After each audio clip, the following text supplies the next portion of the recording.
Yo, what's up mga kaibigan? Nalina tayo magkwentuhan. Pag-usapan natin si Stephen Curry at ang Golden State Warriors. Ang kanilang head coach Steve Kerr ay tapos na ang kontrata at nandun ang posibilidad na manatili siya sa team na ito, subalit makatotohanan din nga na posibilidad na dito na magtatapos ang kanyang panahon bilang head coach ng Golden State Warriors. Sinabi nga ni Steve Kerr na kakailanganin niya ng linggo upang makapagdesisyon kung babalik pa nga ba siya sa Warriors. Subalit ayon sa balita ng ESPN at ng iba pang big sports news outlets, kapag tuluyan ng umalis si Steve Kerr ay magsisimula ito ng organizational reset para sa Warriors.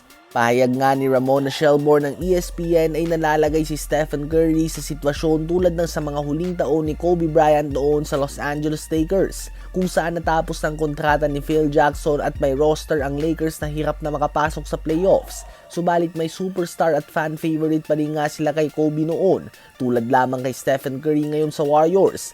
Very likely nga na wala na si Steve Kerr at may roster sila na hindi nakapasok sa playoffs. Sa ngayon ay posibleng nga magkaroon ng uncomfortable conversation si Curry at ang Warriors dahil posibleng magkaroon nga sila ng pag-uusap kung saan kakailanganin ni Steph Curry na maging number 2 option sa isang younger superstar. Dahil kung magpapatuloy nga na ganitong sitwasyon ng Warriors, napakahirap nga na maging lehitimong championship contender sila.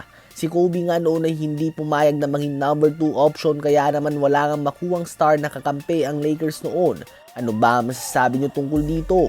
Ngayon ay tumungo naman tayo kay Nikola Jokic. Ang Serbian big man ay considered nga ng madami bilang ang best player in the world the last 3 or 5 years. Kapag nagkaroon siya ng stats sa 24 points, 10 rebounds and 10 assists ay considered na nga ito as bad night para sa kanya.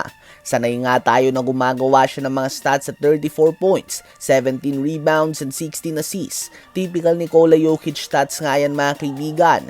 Subalit ngayong playoffs ay muling nahihirapan si Nikola Jokic kay Rudy Gobert, 3-time MVP versus 4-time Defensive Player of the Year winner nga ito mga kaibigan. At sa first 2 games nga ay hindi nakagawa si Nikola Jokic ng higit pa sa 25 points.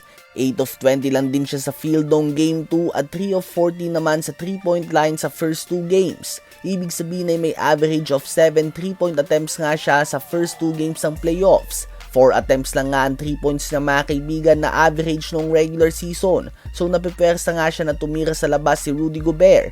Sa isip nga ng iba ay 3 shot attempts lang naman ang pinagkaiba at maliit itong bagay. Subalit hindi nga yan totoo mga kaibigan dahil 3 possessions pa din yan at natalo sila kahapon ng 5 points na ang lamang sa kanila ng Timberwolves and that is only 2 possessions. Kaya naman malaking bagay nga ang 3 shot attempts na daidagdag sa 3 points ni Nikola Jokic. Sa ngayon ay 50-50 nga talaga ang series na ito. Huling pagkikita nga nila sa playoffs ay umabot pa ito sa Game 7 at hindi malabo na muling mangyari ito ngayon. Kung kayo ba mga kaibigan ang tatanungin, sino ba sa palagay nyo magwawagi sa serye na ito? Denver Nuggets ba o Minnesota Timberwolves?